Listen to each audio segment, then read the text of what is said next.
하나님 말씀 보겠습니다. 13절 상반절이고요.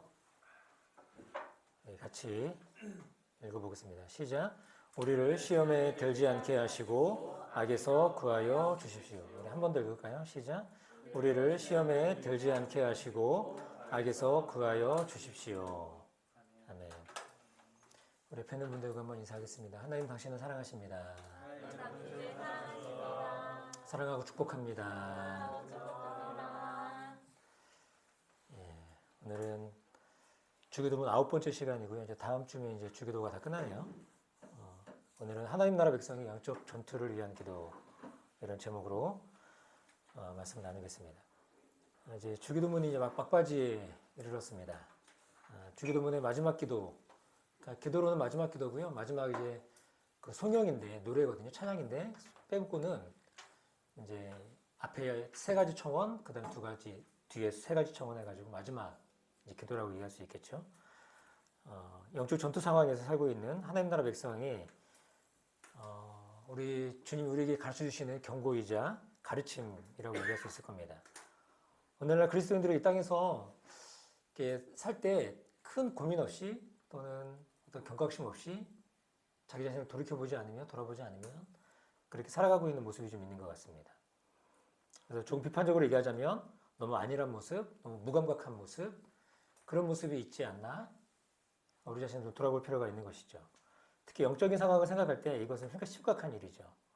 그래서 오늘 우리가 이 살펴볼 우리를 시험에 들지 않게 하시고 악에서 구하여 주십시오라고 하는 기도를 통해서 우리 주님 우리에게 무엇을 가르쳐주고 싶은 것인지 또는 우리가 무엇을 조심해야 되는지 또 우리가 무엇을 기도해야 되는지 이것을 좀 배우기를 원합니다. 이 기도의 앞부분은 이렇게 되어 있습니다. 우리를 시험에 들지 않게 하소서 이렇게 되어 있죠. 시험에 대비하는 기도이지만 어떻게 보면 마치 하나님이 우리에게 시험을 주시는 분과 같은 그런 오해를 불러일으킬 만한 그런 말씀인 것 같습니다. 이 기도를 할 때 우리의 마음속에 떠오르는 하나님의 이미지는 함정을 파놓고 기다리고 있는 듯한 그런 모습일 수도 있겠죠. 그래서 우리가 넘어지기만을 기다리고 우리를 괴롭히는 하나님처럼 여겨질 때가 있다는 겁니다. 교회에서 자주 사용하는 말 가운데 하나가 여러분들도 잘 사용하는지 모르겠는데 뭡니까? 시험에 들었다.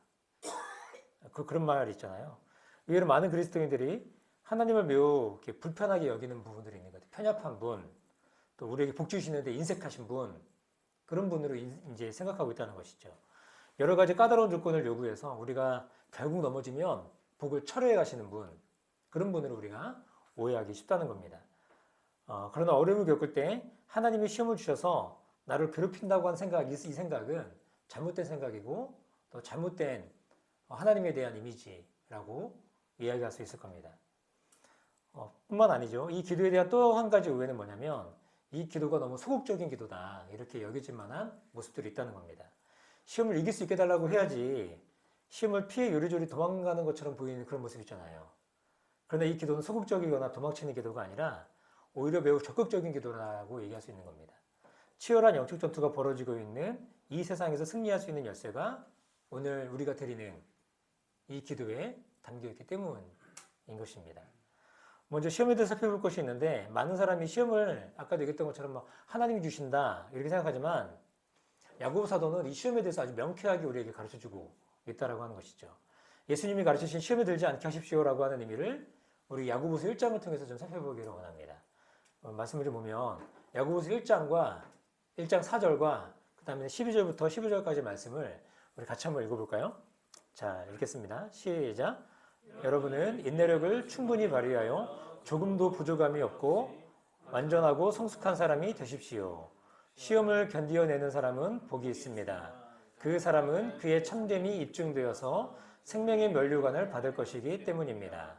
그것은 하나님을 사랑하는 사람들에게 약속된 것입니다. 시험을 당할 때에 아무도 내가 하나님께 시험을 당하고 있다 하고 말하지 마십시오. 하나님께서는 악에게 시험을 받지도 않으시고 또 시험하지도 않으십니다. 사람이 시험을 당하는 것은 각각 자기의 욕심에 이끌려서 꿰매 빠지기 때문입니다. 욕심이 잉태하면 죄를 낳고 죄가 자라면 죽음을 낳습니다.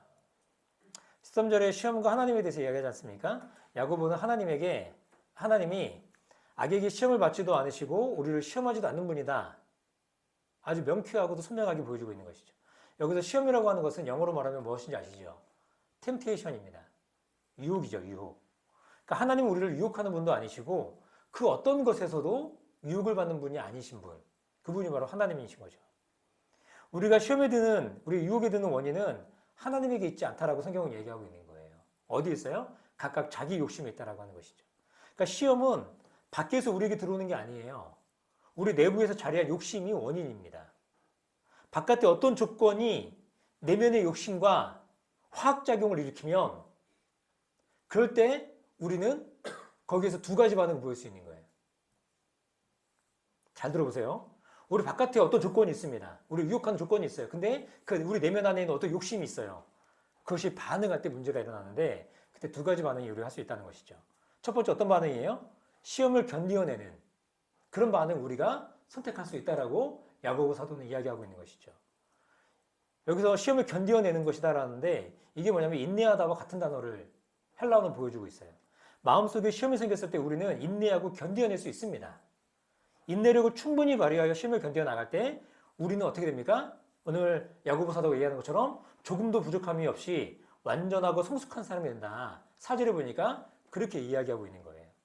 성경은 끊임없이 우리에게 그리스도 안에서 어떤 사람이 되라고 얘기하고 있어요. 성장해야 된다. 자라야 된다. 그리고 완전해야 된다. 온전한 사람으로 자라가야 된다. 이렇게 얘기하잖아요. 그리고 인내하는 사람은 결국에 어떻게 됩니까? 성숙해져요.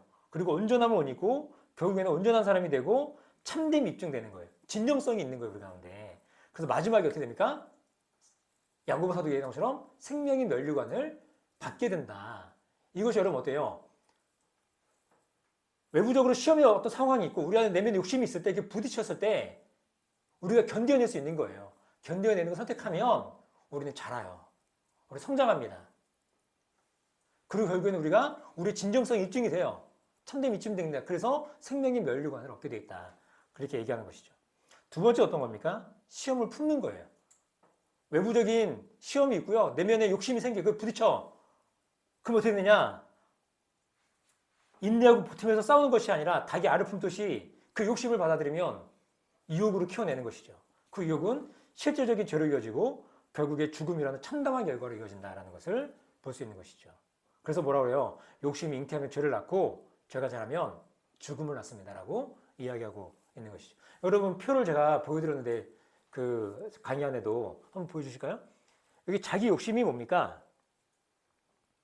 자기 욕심이 이건 그러니까 외부에서 오는 것이죠. 외부에서 오는 것이고 내면에서 오는 것이고 그 다음에 시험은 어때요? 시험은 유혹이라고 하는 건 우리 삶 가운데 늘 있는 거잖아요. 그게 부딪히면 어떻게 되는 거예요? 우리가 두 가지 선택할 수 있는 거예요. 두 가지를. 뭡니까? 인내를 선택하면 어떻게 돼요? 4절에 성숙하고 12절에 생명을 얻는다 라고 하는 것이죠. 그리고 이 유혹이 왔을 때 우리가 그걸 잉태하면 어떻게 돼요? 15절에 죄를 낳고 죄가 자라면 어떻게 해요? 죽음에 이른다는 것이 보여주고 있는 것이죠. 저는 야고보서 1장의 이 말씀이 시험의 속성과 과정을 너무나도 선명하게 보여주는 이 말씀이라고 봐요. 여러분, 우리가 죄인이기 때문에 어쩔 수 없다가 아니에요. 죄 메커니즘을 그리고 죄의 결과를 우리가 어떻게 해서 이걸 선택할 수 있는지를 너무나 선명하게 보여주는 말씀이 바로 이 말씀이라고 하는 것이죠. 성경 전체에 시험에 대해서 이 본문처럼 잘 설명해주는 본문이 없다고 해도 과언이 아니라고 하는 겁니다. 똑같이 시험을 당하죠. 누구나 다 시험을 당합니다. 그러나 어떤 사람은 시험을 통해서 완전하고 성숙한 사람이 되는 거예요. 영원한 생명을 면류관을 얻게 됩니다. 근데 어떤 사람은 어때요? 시험을 통해서 이 유혹을 통해서 욕심을 잉태하고 죄를 낳아서 결국에는 죽음에 이르는 그런 모습으로 나아간다는 것이죠. 여러분 시험이 이런 것이라면 그러면 시험을 들게 한다는 것은 무엇을 의미하는 것일까요? 이것을 이해하기 위해서는 요한복음 17장 15절의 말씀을 우리가 봐야 됩니다. 요한복음 17장의 말씀은 예수님의 대제사장적 기도다 그렇게 이야기하는 본문이거든요. 요한복음 17장 15절을 보면 같이 한번 읽어볼까요? 자, 시작.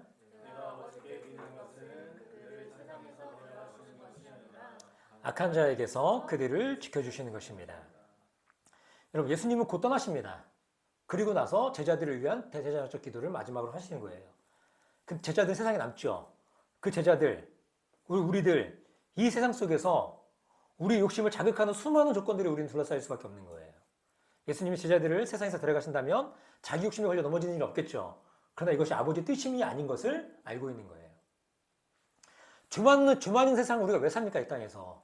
하나님 빨리 데려가시면 좋지. 그게 아니라는 거예요. 우리가 이 땅에서 이 수많은 유혹 가운데서 살아가는 것이 하나님 아버지의 뜻이라고 우리 주님이 이야기하고 있다고 하는 것이죠. 하나님은 제자들과 우리를 세상에 그냥 두십니다. 우리는 이 세상을 살아가게 되어 있는 것이죠. 이때 필요한 것이 바로 우리가 오늘 드리는 이 기도가 필요하다고 하는 거예요. 우리를 시험에 들게 하지 마옵소서. 이 세상이 우리의 마음의 욕심을 부추겨서 시험 만들어낼 때 우리에게 이 기도가 절실히 필요합니다. 대부분 영어 성경은 아까 얘기했던 것처럼 시험을 유혹, 이 템테이션으로 번역했습니다. 다시 말하지만 시험은 우리 주변에 존재하는 여러 조건이 우리 내면의 욕심과 부딪혔을 때 생겨나는 것이에요. 시험이 될 수 있는 외부적 재료들이 너무나 많잖아요. 얼마나 많습니까? 우리 세상 살아가면서. 근데 이 기도는 그 시험거리들이 내 욕심과 부딪혀서 유혹이 될 때 그 유혹에 굴복하지 않게 해달라고 하는 그 기도를 우리가 드려야 된다는 것을 우리 주님이 주기도를 가르쳐 주시면서 우리에게 말씀해 주고 있다고 하는 것이죠. 여러분, 루터가 그 유명한 얘기를 했잖아요. 새가 우리 머리 위를 날아다니는 것은 막을 수 없죠. 그러나 그 새가 내 머리 위에 둥지를 트는 것은 내가 막을 수 있다라고 하는 것입니다. 여러분, 유혹이라고 하는 건 우리 세상에 늘 있어요. 근데 그걸 내가 받아들이냐 받아들이지 않느냐는 나에게 있다라고 하는 것이죠. 시험은 누구에나 다 있습니다. 시험이 없는 사람은 없어요. 사람마다 조금씩 다 다르지만 누구나 다 약한 고리가 있는 거예요. 약한 부분이 있다라고 하는 겁니다. 그러므로 시험이 없게 해주십시오라고 기도하지 않고 우리는 어떻게 해요? 그 시험에 제가 굴복하지 않게 해주십시오. 우리가 이 기도를 드려야 한다는 것입니다. 시험은 우리가 늘상 함께 있는 거예요. 여러분, 마치 이런 겁니다. 수영을 하려고 할 때 수영하려면 몸에 물이 당연히 묻어야 되는 거예요. 똑같은 거예요. 이 세상에 살아가면서 시험을 만나지 않을 방법은 없다. 그러니까 우리 가운데 있는 상수다라고 하는 거예요. 그러므로 피할 수 없는 이 시험에 대비해서 우리는 늘 매일같이 주님 앞에 이 기도를 드려야 된다고 하는 것입니다. 이 사실을 잊어버릴 때 우리는 욕심을 잉태하게 돼요. 우리 얼마나 많이 넘어지고 쓰러집니까? 우리 지난주 한 주의 삶을 돌아보십시오. 우리 그렇게 살지 않으셨어요? 욕심을 잉태하게 되는 거예요. 그러면 그 욕심을 자라서 죄의 행동을 낳게 돼요. 이런 일이 반복되면 우리의 삶을 망가져버립니다. 그리고 회피합니다. 그리고 어떻게 합니까?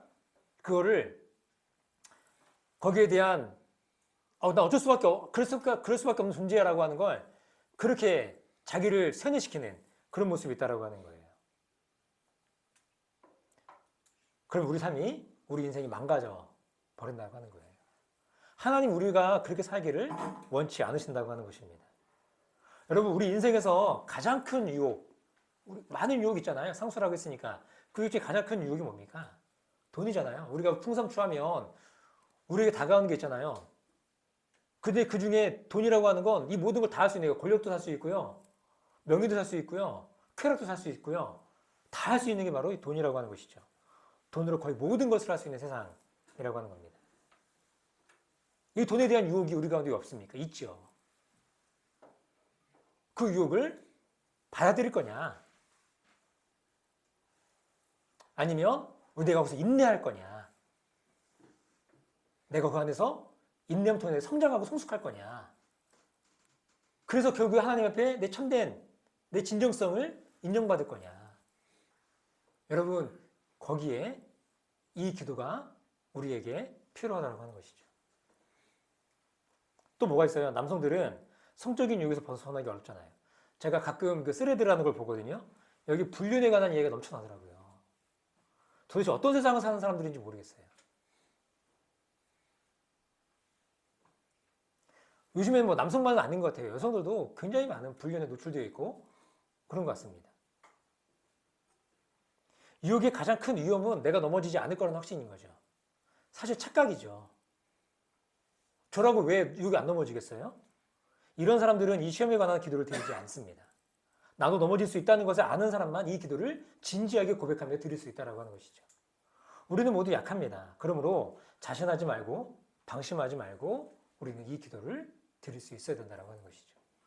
특히 여러분 반복적으로 실패하는 영역이 있다면 그 이유가 무엇인지 돌아보고 구체적으로 우리가 기도하는 모습, 그 죄에서, 그 유혹에서 우리가 인내하는, 돌이키는 그런 삶으로 삶의 방향 전환이 우리 가운데 필요하다는 것입니다.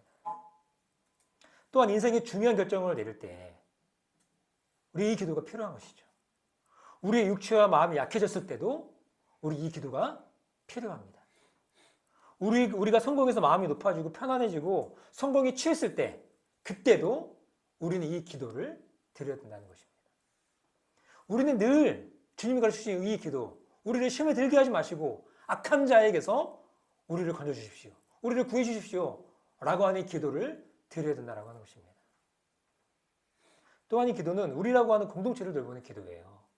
내가 유혹에 빠지지 않기 위해 기도하는 것만이 아닌 공동체를 생각해 보면서 공동체 안에서 약한 부분이 보이는 사람들이 있단 말이에요. 우리가 우리 공동체원들을 위해서 우리가 기도해야 한다고 하는 것입니다. 우리를 시험에 들게 하지 마십시오. 주님, 어떤 형제에게, 자매에게, 어떤 지체에게 하나님 그런 유혹거리가 있는 것 같습니다. 하나님 거기서 건져주시고 그래서 이겨나갈 수 있도록 주님 힘을 주십시오. 분별할 수 있는 마음을 주십시오. 그렇게 기도하는 것이 필요하죠. 공동체 안에서 누군가 갖가지 유혹에 빠져서 그 공동체 문제가 생긴다면 믿음이 어린 형제자매들은 실족하게 될 거예요. 성경이 주님 말씀하시기를 연자맷돌 메고 바다에 빠뜨리라 그랬어요. 형제자매를 실족하게 하는 자들은. 예를 들면 교회 안에서 영적 어른이라고 불리는 사람들이 있단 말이에요. 특히 저 같은 사람들이 실족한다, 만약에 넘어졌다. 그러면 이 안에 믿음이 연약한 사람들은 교회에 대한 이미지나 하나님에 대한 이미지에 막대한 타격을 입을 겁니다. 그러니까 얼마나 두렵고 무서운 일입니까? 그러기 위해서 영적인 부모된 자들을 위해서 기도하는 일들이 너무나 필요한 것이죠. 우리는 나 자신과 우리 공동체를 돌아보면서 공동체 안팎의 사람들을 위해서 기도해야 하는 것입니다. 우리 교회가 그런 교회가 됐으면 좋겠어요. 그리고 두 번째는 어떤 기도였어요? 영적 전투를 위한 기도를 우리 주님이 가르쳐주고 있는 것이죠. 앞부분이 시험에 대비한 기도였다면 악에서 구하옵소서는 영적 전투를 위한 기도입니다. 이 악이라는 단어는 추상적 의미의 악으로 번역할 수도 있고 악한 자라고 번역할 수도 있고, 그래서 여러분 읽는 성경의 각주를 보면 거기에 악이라고도 있지만 악한 자라고도 더 명시하여서 구체적으로 이야기하는 것을 보게 될 겁니다. 오늘 말씀에서도 악한 자를 보는 것이 맞다고 생각합니다. 예수님도 요한복음 17장 15절에서 이렇게 기도하시잖아요. 악한 자에게서 그들을 지켜주시는 것입니다. 악한 자, 이렇게 말하고 있는 것이죠. 이 악한 자로 번역하고 이해하려는 이유는 그리스도인들인 우리가 대적인 사탄을 영적 실체로 봐야 되는 필요성이 우리 가운데 있기 때문인 것이죠. 우리 가운데 영적 존재가 있습니다. 그 영적 존재와 함께 우리 무엇하는 존재들이에요? 영적 싸움을 하고 있는 존재라고 하는 사실을 우리 주님이 이 기도를 통해서 선명하게 보여주고 있는 것이죠. 여러분, 사탄은 어떤 존재일까요? 많은 그리스도인들이 사탄에 대해서 막연하고 모호한 이미지를 가지고 있는 것 같아요. 이게 아마 미디어 영향일 수 있는데 사탄이라고 하면 어떻습니까, 여러분? 보통 생각나는 이미지가 있으세요? 빨갛거나 까만 사탄이 머리 뿔 달리고 꼬리도 있어요. 삼각형 꼬리가 있고 삼지창을 이렇게 들고 있는 그런 모습이 있잖아요. 예? 충치요? 예. 그런데 여러분, 성경은 사탄의 실체에 대해 다른 이야기를 들려주고 있는 겁니다. 에베소서 2장 2절을 다시 한번 읽어볼까요? 에베소서 2장 2절입니다. 시작. 그때 여러분은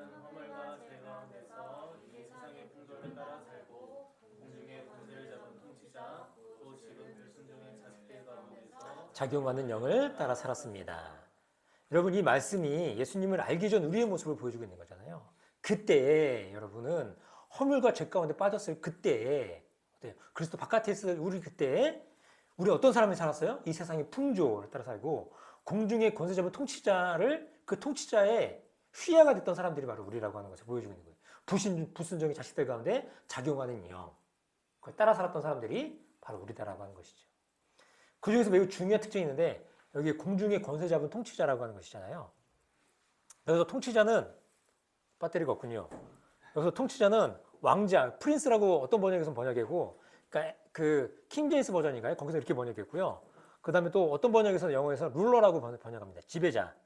그래서 공중의 권세는 공중의 어떤 권력 또는 공중의 나라 또는 보이지 않는 세상 권력의 사령관이다. 그렇게 풀어서 번역을 하기도 합니다. 그러니까 뭐예요? 사탄은 눈에 보이지 않는 권력을 가진 존재이고 눈에 보이지 않는 권력으로 세상을 지배하는 세력이 바로 사탄이다 라고 하는 것을 보여주고 있는 것이죠. 그래서 여러분, 세상에서 가장 치열한 싸움은 지금도 벌어지고 있습니다. 어떤 싸움이에요? 하나님 나라와 어둠의 나라 사이의 싸움인 것이죠. 하나님의 권세와 사탄의 권세 간의 싸움이 지금 이 시간에도 여전히 이 가운데 있다는 것이죠. 그러나 우리는 잘 알아야 됩니다. 하나님 나라가 이미 사탄의 나라의 승리를 거두었던 사실이라고 하는 것이죠. 예수 그리스도가 이 땅에 오셔서 죽으시고 부활하셨을 때 완벽한 승리를 거두셨습니다. 이 승리는 예수님이 이 땅에 다시 오실 때 완전하게 드러날 거예요. 그러나 이 전쟁이 완전히 끝난 것은 아니죠. 사탄은 우리의 대적이 되지 못하지만 여전히 우리에게 치명상을 입힐 수 있습니다. 우리는 이것을 잊어버려서는 안 되는 것이죠. 그렇기 때문에 우리는 무감각해져서는 안 된다고 하는 것입니다. 여러분, 우리나라 아시죠? 외국 사람들 우리나라가 굉장히 불안한 나라 생각하잖아요. 왜냐하면 북쪽에 북한이 있기 때문인 거예요. 그래서 북한이 뭐 이렇게 대포 쏘고 미사일 쏘고 그러면 해외 언론에서 난리가 납니다. 우리나라는 너무나 위험한 국가라고 얘기하고 있고요. 또 우리나라에 들어와 있는 많은 외국인들 있잖아요. 외국인들이 전화가 그렇게 많이 온대요. 가족들에게. 너무 위험하지 않느냐. 근데 우리나라 어떻습니까? 우리나라는 뭐 그러다 말 거야. 그 생각하잖아요. 무감각해져 있는 것이죠. 근데 우리가 여기서 긴장감을 가지고 거기에 대해서 면밀하게 들여다보는 일들이 사실 필요한 것이죠. 우리가 사탄의 싸움에서 마찬가지라고 하는 거예요. 우리는 이 사실을 잊어버려서는 안 되고요. 우리가 무감각해져서도 안 된다라고 하는 것입니다. 공중의 권세 잡은 자가 하는 가장 중요한 일이 두 가지가 있습니다.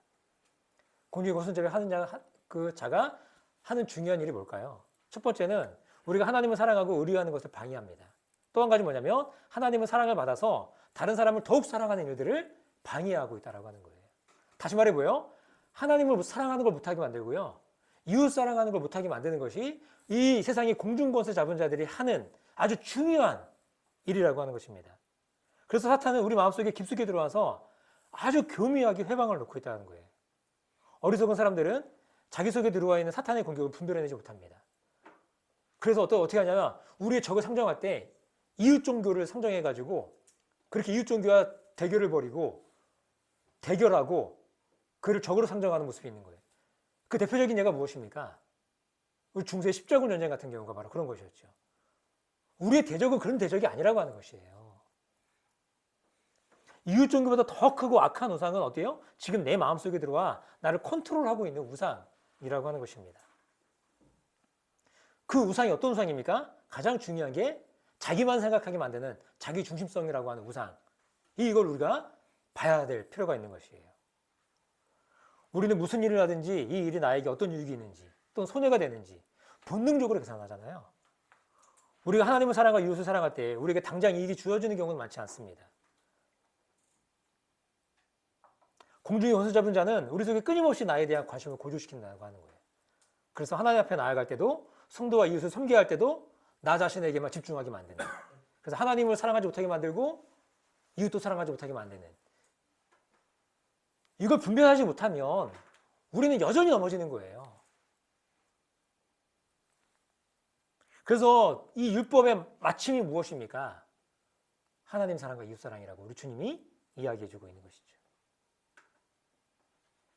부부 간의 갈등, 교회 공동체의 갈등, 이 사회 속에서 일어나는 다양한 갈등, 개개인 간의 싸움, 또는 집단 간의 갈등, 거기 이르기까지 거기에 뭐가 있어요? 사람들의 마음속에 뭐가 있냐면 나. 온통 나에게 집중되어 있는 것들을 보게 돼요. 그러니까 여러분, 이 사회 갈등이 이렇게 중복되고 있는 것입니다. 또 한 가지, 공중의 권세 잡은 자가 사용하는 것은 뭐냐면 아까도 잠깐 얘기했지만 돈이에요. 현대 자본주의 사회에서 돈은 미덕이죠. 어떻게 버느냐 문제되지 않습니다. 빨리 벌고 쉽게 벌면 된다는 의식이 팽배하죠. 돈으로 사람 평가하고요. 돈으로 사람의 마음을 얻고요. 돈으로 무엇이든 다 할 수 있다고 여기는 이 사회가 지금 사회라고 하는 것이. 그리고 오늘 이 사회는 돈이 없어서 가난한 사람들에 대한 배려가 더욱 줄고 있는 모습이라고 하는 것이죠. 그래서 옛날에는 기독교 세계관을 얘기할 때 지금도 보수 교회들이 그런 게 하는지 모르겠지만 옛날에 뭐 대통령 선거를 할 때 보면은 기득권이라는 사실 하나만 가지고도 표를 몰아주는 교회들이 많이 있다는 거예요. 그 사람이 펼치는 정책이 기독교적 세계관을 가지고 있느냐 아니냐가 상관없습니다. 더 중요한 건 그런 거 아니겠어요?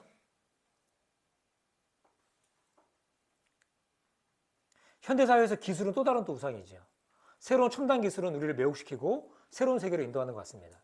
그러나 여기서 발생하는 수없이 많은 윤리적인 문제들이 도사리고 있는 거예요. 어쩌면 인간은 이러한 문제를 해결할 능력이 안 되는데 기술만 발전하고 있는 모습인 것 같습니다. 근데 여러분, 우리에게 이 인간이 당하는 이 윤리적 문제에 대한 아주 근간을 보여주는 게 뭐냐면 성경이에요, 성경. 그 안에 사실 인간의 윤리가 다 담겨 있는 거 아닙니까? 근데 인간은 그걸 넘어서고 싶은 거죠. 여러분, AI 문제 저번에 그 식사 끝나고 난 다음에 우리 같이 얘기했을 때 진우 설거지할 때 여러 얘기를 했었는데 그때 나왔던 얘기도 이런 얘기였습니다. AI가 발전하는데 그 AI가 우리 공상과학 영화, SF 영화 보면은 막 이제 인간의 마음까지도 얻게 되고 정말 자기가 인간인지 기계인지 헷갈리는 정도의까지 모습이 가잖아요. 그러면은 그거는 인간이냐 기계냐, 사람의 뭐 기억도 막, 그러니까 별의별 우리가 감히 상상하지 못하는 수많은 이제 윤리적 문제들이 나올 겁니다. 반드시 그런 문제들이 생길 거예요.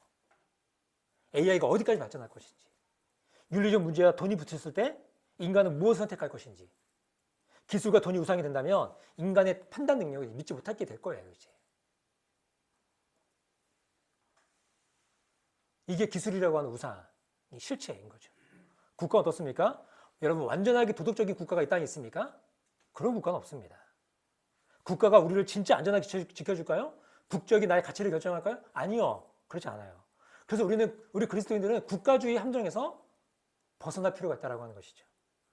국가의 잘못된 모든 것에 대해서도 우리는 반대를 할 그런 용기도 필요하다고 하는 것입니다. 공중의 권세 잡은 자가 얼마나 그럴듯하게 우리 속에 침투하는지 몰라요. 갖가지 영역, 수많은 영역 속에, 그러니까 안 걸치는 영역이 없어요, 우리 가운데. 아까 얘기했죠. 수영하려면 물속에 들어가야 돼요. 안 걸치는 영역이 없습니다. 이럴 때 우리는 어떻게 기도해야 됩니까? 주님, 우리를 이 약한 자들로부터 구해주십시오. 사도 베드로는 우리에게 이렇게 얘기해 줍니다. 베드로전서 5장 8절에 보면 이렇게 말씀하고 있어요. 같이 한번 읽어볼까요? 시작. 정신을 차리고 깨어 있으십시오. 여러분의 원수 악마가 우는 사자같이 삼킬 자를 찾아 두루 다닙니다. 사도 베드로는 이 시대에 살아가는 우리들에게 동일하게 이 메시지를 주고 있는 것이죠. 정신을 차리고 깨어 있으십시오. 여러분의 원수 악마가 공중권세 잡은 자가 우는 사자와 같이 삼킬 자를 찾아 두루 다니고 있다. 이걸 얘기하고 있는 거예요. 우리가 싸우는 영적 전투에 대한 오해가 있죠. 악에서 구해달라는 기도도 어쩌면 소극적으로도 보일 수도 있을지 모르겠어요. 세상이 악과 싸워서 승리될 것 같은데 악으로부터 도망가는 모습이 초라하게 느껴지는 그런 모습일 수 있습니다. 근데 여러분, 영적 전투를 잘 설명해주는 구절을 보면서 우리가 살펴볼까요? 베드로전서 5장 9절과 야고보서 4장 7절입니다. 같이 한번 읽어볼까요? 시작.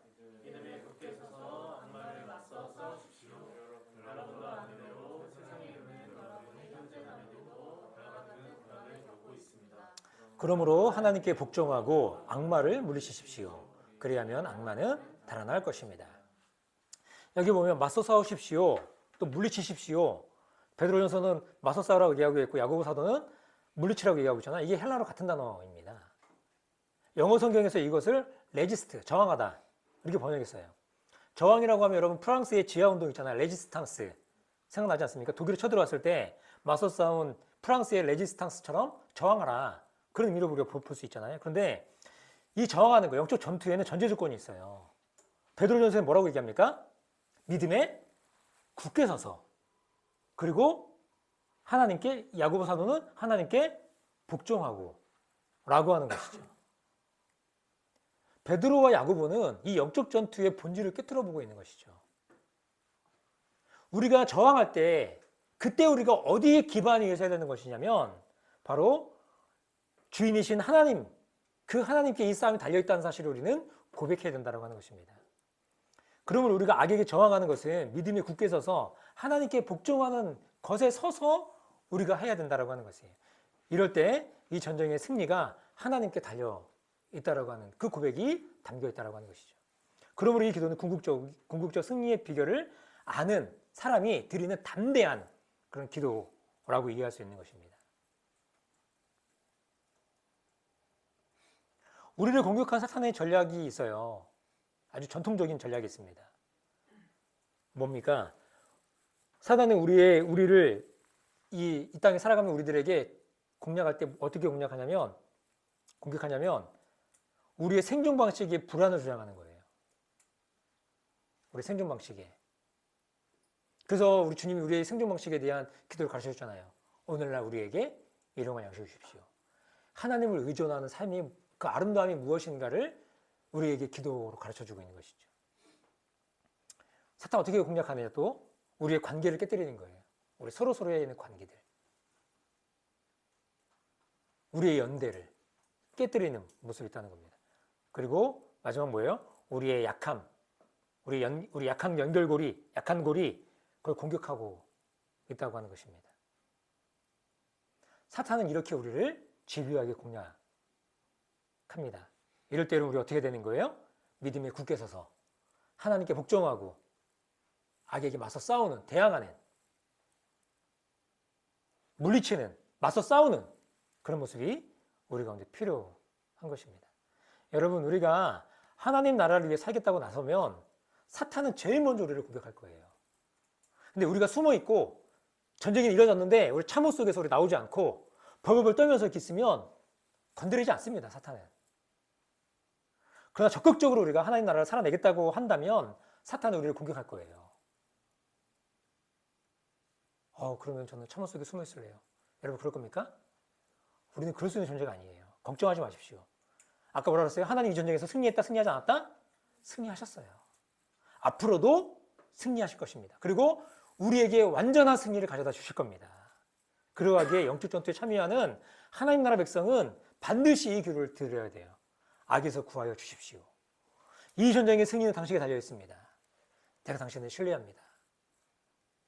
주님이 가라고 하신 그 길을 제가 걷겠습니다. 제가 두려워 숨지 않겠습니다. 우리는 이 기도를 드려야 된다는 것이죠. 말씀의 결론입니다. 오늘날 한국교회와 그리스도인들이 세상으로부터 받는 수없는 비난과 질타를 당하는 이유가 있죠. 그 사람들이 우리를 오해했거나 미워해서가 아니죠.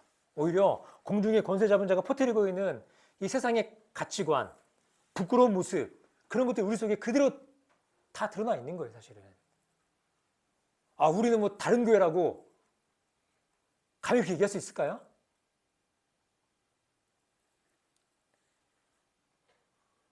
여러분, 우리는 치열한 영적 전쟁의 현장에 있어요. 우리가 여기서 둔감해 있으면 자기 합리화를 하게 됩니다.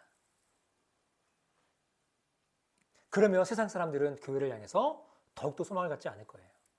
그런데 어떻게 합니까? 그 유혹이 왔을 때 우리가 어떻게 한다 그랬어요? 그걸 받아들일 때 우리가 두 가지 받아들일 수 있잖아요. 하나는 품을 수 있고요. 잉태할 수 있고, 하나는 우리가 인내할 수 있어요. 어떤 걸 결정하겠느냐.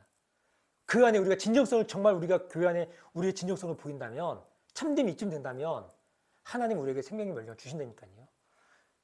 하나님만 아시는 게 아니고요. 이 땅을 살아가는 모든 사람들이 우리의 모습을 보면서 알아요. 저게 진짜구나. 제가 아까 설교 준비하면서 그 최재천 교수님 아세요, 여러분? 서울대 그 생명 그분이 뭐예요? 그 뭐라고 하지? 갑자기 단어가 생각이 안 나네. 최재천 교수님 아시죠? 아니요. 그분 말고 서울대 그 생명공학 그분이니까는 그러니까 진화와 관련된 그런 연구하시는 분이에요. 근데 그분이 과학적 세계관에서는 삶은 무의미하다라고 결론 지을 수밖에 없다는 걸 알고 있어요. 근데 이분이 그러니까 과학 영역이 아니라 그 신앙의 영역 안에서 이분은 교회를 다니는데 그냥 다니는 거예요. 와이프 때문에. 그냥 다니시는 분인데 이분이 고백하는 게 뭐냐면 과학적 세계관에서는, 사고에서는 이 땅에 살아갈 의미와 목적이 없다는 거예요. 그냥 이 유전자가 하라는 대로 해가지고 나타나는 현상이 지금 이 모습이니까 그렇게 생각하더라고요. 그리고 도킨스 같이 뭐 이기적 유전자 이런 거 보면 사람들이 그 책을 읽고 와가지고 절망한다는 거예요. 내가 왜 사는지. 삶의 목적과 이유가 없다고 생각하기 때문에 실제로 거기서 허무주의에 빠지고 자살한 사람도 있다는 것이죠. 근데 이분이 하는 얘기가 신앙이 뭐가 있느냐. 정말 자기도 이해할 수 없는 또 다른 삶의 영역이 있다는 걸 그분이 고백하는 거예요. 자기 와이프를 보니. 또 그리고 신앙의 영역 안에서 들어 살고 있는 사람들의 결정하는 모습들, 살아가는 삶의 실제적인 모습들을 보면서 거기서 경의를 느낀다는 것이죠. 여러분, 세상 사람들이 그걸 본다니까요. 무신론자도 무지적 세계관 안에서 인간의 삶이란 목적을 지향하지도 않고 그냥 유전자가 가라고 하는 그 길로 그냥 가는 것이 인간의 삶이기 때문에 죽고 나니 아무것도 없다라고 느껴지지만 그들도 우리 안에 있는 생명을 본다니까요. 먼지는 희미하지만 그래도 거기에 의미를 부여하는 모습들이 있다는 것을 보게 된다는 겁니다. 우리가 그런 사람이 되어야 된다고 하는 것을 성경은 보여주고 있는 것이에요.